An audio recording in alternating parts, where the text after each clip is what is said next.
Thanks, folks, for staying up later. Tonight begins our first week of special editions.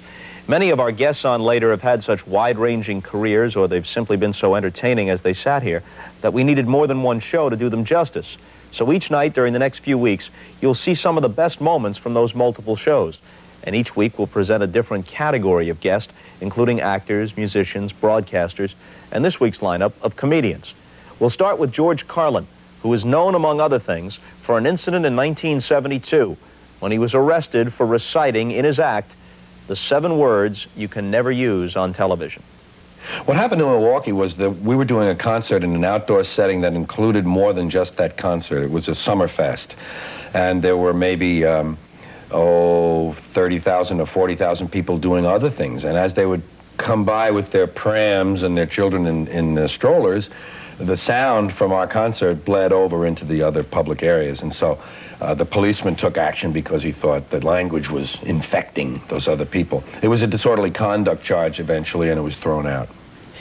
Wasn't there a challenge, though, by the FCC? Because at least some radio stations played the cut off the album, and the FCC objected, and then what happened? WBAI in New York played the second version of the 7 Words. 7 Words was on the Class Clown album. The next album was called Occupation Fool, and it had a thing called Filthy Words, which was a sequel. And they played it on a program in the afternoon whereby they announced beforehand, this might be objectionable to some people.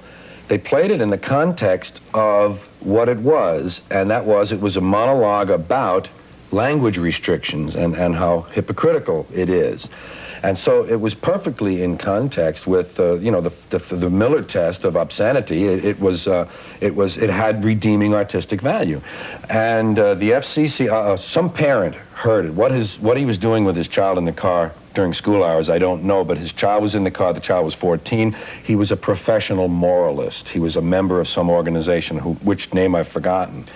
He complained to the FCC. One person in a market of 15 million, maybe, one person complained. The FCC sanctioned the station, I think, with a fine. Station, because it's a very, it's listener-supported and very liberal station, refused to pay the fine. Won the case in district court and lost when the FCC took the case to the Supreme Court. The case was lost there. I was a sort of an interested third party. It was the station against the FCC. On what basis did they lose? One of the justices said, well, they lost because apparently the interpretation of the Communications Act of 1934, which empowers the FCC to regulate broadcast content, the court decided that within that act was the power to define some things as indecent. Obscenity was never an issue. Indecent is the word they used. And it was further restricted to hours of the day when children might reasonably be expected to be in the audience. They didn't define those hours, and they didn't define what a child is. That was later refined. I think there are definite guidelines now about the hours of the day. They're trying to make it 24 hours a day now. The FCC, the Federal Communications Commission, decided all by itself that radio and television were the only 2 parts of American life not protected by the free speech provisions of the First Amendment to the Constitution. I'd like to repeat that because it sounds vaguely important. The FCC, an appointed body, not elected, answerable only to the president, decided on its own that radio and television were the only 2 parts of American life not protected by the First Amendment to the Constitution. And why did they decide that? Because they got a letter from a minister in Mississippi. A Reverend Donald Wildman in Mississippi heard something on the radio that he didn't like. Well, Reverend, did anyone ever tell you there are 2 knobs on the radio?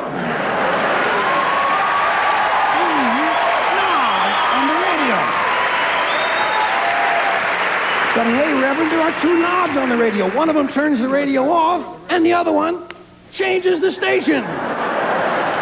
You weren't that sort of comedian that you generally saw on the Ed Sullivan Show. Even though you were wearing a suit and your hair was combed back and looked like it had some Vitalis on it, that's right, there was still a cutting edge to some of that material, and there was a certain kind of intelligence to it that appealed to people beyond what you yourself looked like, if that makes any sense. You see, I was sort of in hiding during that period. I had come out of coffee houses a few years earlier, and coffee houses were very liberal and left-leaning, to use simpler labels. Folk audiences allowed you to experiment and do things that you wouldn't get away with in nightclubs. You could die in front of them and work things out, which I did in Greenwich Village.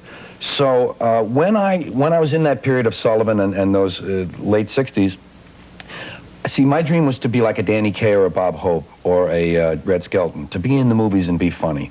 And I thought, I was on automatic pilot. I thought, well, I've done the radio. That was phase one. This is 11 years old, I decided. Phase one is radio, phase two is stand-up, then they got to let me in the movies, phase three. Well, there I was in the middle of being Mr. Stand-Up, and I thought, well, got to get ready for phase three. And in order to get into sitcoms or movies and be this kind of comic actor that I wanted to be, I figured, and I never said this consciously to myself, but somehow I said to myself, I've got to play their game. I've got to be one of their guys. I've got to go along to get along. So I did a sort of, I think, of a superficial comedy. I think it was good, and I think it made some good points along the way, but compared to what I was sort of feeling in here, it was a bit skimming on the surface, and that's that period that you talk about. And it's true, because I would become very subversive occasionally. I mean, Al Sleet, the hippy-dippy weatherman, was certainly not a wine drinker. We all know that. Yeah. And long before marijuana was tolerated to the level it was, say, in the early 70s or whatever, he was, going, hey, what's happening? We got a Mexican high and a Canadian low and all that. Hey, baby, what's happening? Hey. Que pasa? Al Sleet here, you hippy-dippy weatherman, brought to you by Parsons Pest Control. Do you have termites, water bugs, and roaches? Yeah. Well, Parsons Pest Control will get rid of the termites and water bugs and let you keep the roaches. Present temperature is 61 degrees at the airport, which is stupid, man, because I don't know anyone who lives at the airport. The downtown area is much hotter. Downtown area is on fire, man. The record high today was once again at Presidio, Texas, where 2,846 people got high, man. The material, though, you were able to walk a fine line where maybe you weren't unleashing everything you were feeling inside, but the material itself, what you were able to use on network television, didn't basically compromise who you were. Right. It might have only been the tip of the iceberg, but it didn't lack integrity. There was one thing I'm really proud of that I said on the Ed Sullivan Show, and I was given a choice between two jokes. I had two jokes in this particular stand-up. A stand-up is usually an amalgam of things you stick together. I mean, I had finished my themes, like Wonderful Wino and the news and sports, and I was putting together one, and they told me after dress rehearsal I could do either of these two jokes, but not both. One of them concerned George Wallace running for president, and he had said, he had constantly referred to pointy-headed intellectuals. These pointy-headed intellectuals are going to tell you how to live your life. Well, I said, pointy, he keeps talking about pointy heads. Has he ever taken a look at those sheets down there? Which was joke A. Joke B was about Muhammad Ali, who had been denied his heavyweight title because he wouldn't kill people. And I said, the irony is that here's a guy, his job is beating people up, and they said, look, we'd like you to go kill some people. He says, I don't want to kill people. He says, well, if you won't kill them, we won't let you beat them up. They gave me the choice of the two, and I said, well, let me keep the Ali joke. It's the better joke. Yeah, I had a better joke. So that was at least, I was proud that at least I was getting little things through like that. And that was early 70s. That was after, that was among my last two Sullivans. I did 11 of them. That was toward the end. I'd say 71 even, maybe. I had my beard by then. What do you recall about the moment when you came out of the closet, so to speak, when you revealed where your true soul was on stage? Well, it was a process of 2 years' time. When I got fired in Las Vegas for saying shit in a routine about that word, it was self-referential, it was the straw that allowed me to go and go for the college audiences and the coffee house audiences again, which I had been yearning for in a way. So the process took 2 years. I began to be more true to myself in my material. I let my hair grow, I let my beard grow, And I realized in the beginning of that process that I was entertaining the wrong people. I was entertaining the mothers and fathers of the people I really had sympathy for, which was the youth culture of the time. Most of the changes in that period were centered around the youth culture, counterculture, whatever term is good. And it was just a thing that I had to return to the guy underneath the suit and the tie and become Mr. A again instead of Mr. B. Were there times, though, during that transition where you still found yourself playing someplace in Atlantic City or the Copa or someplace in Vegas, and you had one foot in the water and one foot out? Well, the Copa in particular in 1969, I think at the end of 69. I'm not really sure. It could have been 70. And I had already made the decision in my heart, but I still wasn't there to go and do what was right for me. And I asked publicly on the microphone every night in that club to be fired. I said, I don't belong in these places. These places went out of style 20 years ago. If you see Cesar Romero dancing past you here a little later, please tell him this place is closed. But you got to give him his due as the Joker. Yes, okay, sure. But that was a hard time for me, and there I was spouting. Everybody from GAC, that was my agency, they were comparable to William Morris at the time. Everybody from that office came over to watch this happening, and Jules Podell would bang his ring on the table, which was his custom, and I just asked and asked and asked to be fired, and the second to last night, they slowly turned the light down and turned the volume down on the microphone. It was a wonderfully dramatic thing. And the feeling I had was what Martin Luther King said, free at last. I didn't know the quote at the time. I probably used it. Free at last. I mean, I was then able to go and make the break final and complete for myself. Bum, bum, bum, bum, bum, bum. Bum, bum, bum, bum, bum, bum. I feel free. Bum, bum, bum, bum, bum, bum. I feel free. Bum, bum, bum, bum, bum, bum. I feel free. Bum, bum, bum, bum, bum, bum. I feel free. Bum, bum, bum, bum, bum, bum. I feel free. Bum, bum, bum, bum, bum, bum. I feel free. Bum, bum, bum, bum, bum. I feel free. You can prick your finger, just don't finger your that's all. Jumbo shrimp. Those words don't even go together, man. That's like military intelligence. They have that, too.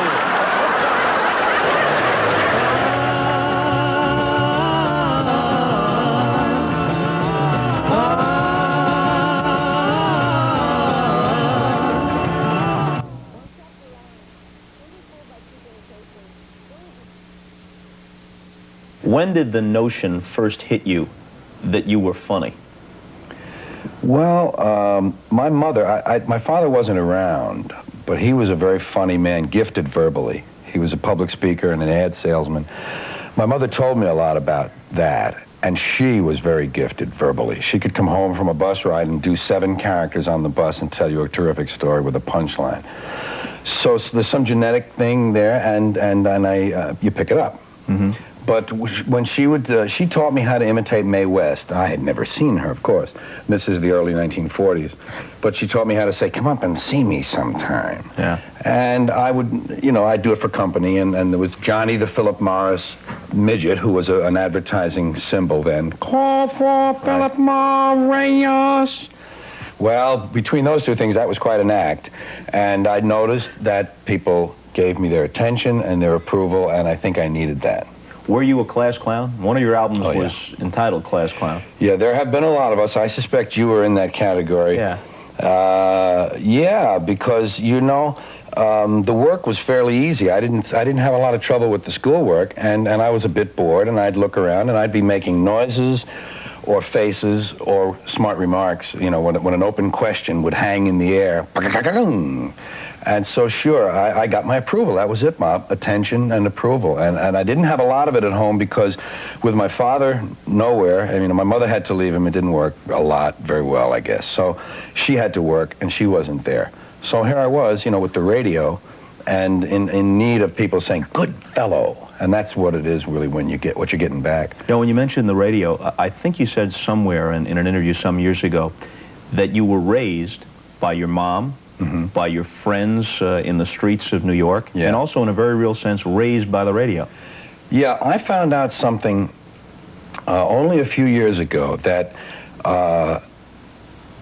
there were, besides the adventure shows and besides the comedy shows, which I loved, There were shows like Fibber McGee, which was comedy, Fibber McGee, Date with Judy, Corliss Archer, shows that were what you'd call situation comedies on radio. And they had these families and these small towns and the sense of family and community.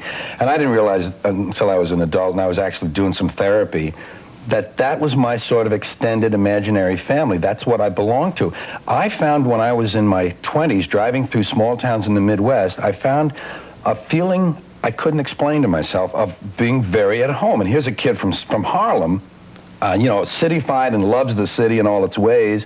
And here I was in Decatur, Illinois, and feeling, God, there's something happening here. And that's what it was. That radio was a way for me to have some people to hold on to.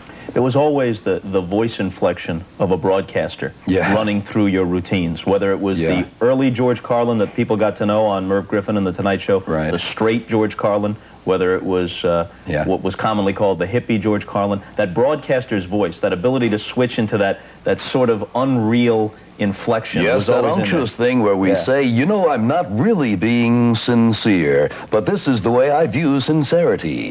Or the disc jockey with the big sounds, the big charts, and the big tunes. That sort of put-on voice, You know, I was a disc jockey. I was a formula jock on a top 40 station when they first were starting in '56. That's when I began in radio, and rock and roll was just starting, so the two things were kind of coming of age together, and I was in on the ground floor. I was in Louisiana at a #1 station in the market in Shreveport, and it was a little looser than some of the stuff got later. You know how tight the formats got. It was a little looser than that, but I talked, see, when I showed up in Louisiana, I still had my New York accent. I still have some tapes that I would talk to my mother, and I would say, Ma, look at my haircut. She says, where'd you get that haircut? I said, look, Ma, this is the haircut I got. Do you like this? And I guess I consciously tried to lose that. So it became easy to imitate an exaggerated version of the non-regional voice. And that, of course, is where Wonderful Wino came from, the big sound in the big town. Big sounds, the big tunes, the big sound. Yeah, Willie West, Wonderful Wino. You know, I was, later on that station went highly formula. Time, temperature, and mention the artist and get into the next record. So I had about 3 or 4 months of trying to act like one of those sort of mindless jocks. Yeah, Wino time, bing bong, and it was always the same time. 5 minutes past the big hour of 7 o'clock. Right. But it was the same time throughout the whole bit. And all of the jingles with Wonderful Wino. Hi there, kids. Welcome to the Willie West Show here on Wonderful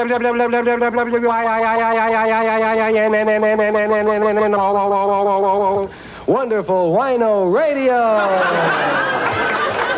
Wonderful Wino. No matter what George Carlin we're talking about, no matter what point in time, the common thread as I see it is this intense eye for the language, this acute feel for the language, the ability to mimic and exaggerate speech patterns, inanities. You always had a bullseye sort of focus on that. You know, to be, I don't want to take myself too seriously because I really don't down deep, but I like being serious about things that I talk about. And I see, you know, language is really the only thing we have when you get right down to it. Here we have these terrifically advanced brains full of ideas and reasoning and conceptual things, and the only way to share it with one another is through this system of codes that we have.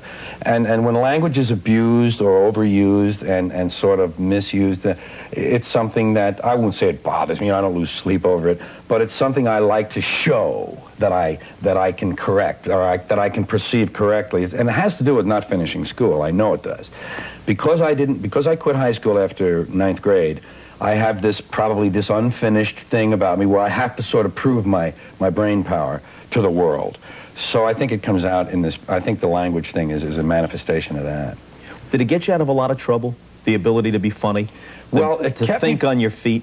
Yeah, of course. And I was, a lot of the time when there would be 3 or 4 of us, we grew up next to Columbia University, and we used the entire campus, including Grant's Tomb and Riverside Church and Juilliard School of Music and Barnard and St. John the Divine. All of these institutional buildings we used as our playgrounds.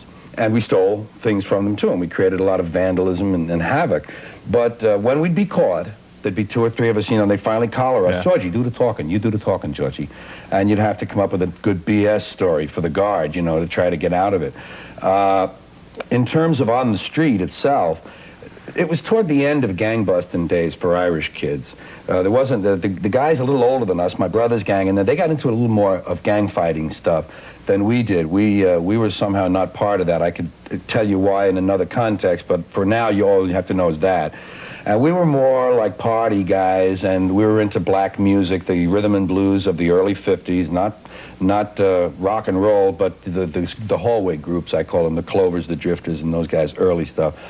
And because we weren't, big fighters, I didn't have to prove myself as a tough guy. And the way I got by was with my jokes and with my playing the dozens, being quick to slip. There were a lot of fast minds on that street corner. You had to get in there. We called them slip fights, the dozens, talking about each other's mothers, Is that sort of an antecedent of rapping, in a way? Well, I always admired black English. I still do. I think there's an aspect to black street culture. It's not just in the language; it's in the body tone. I mean, it always struck me that blacks had the freedom. Ironically enough, the least free people in our society had the most freedom with their own bodies and their postures and their gait. And in their music. Country music, which is a white man's soul music, country music was I found it very kind of restricted like this. You're just going to tap our foot and just going to sing them songs.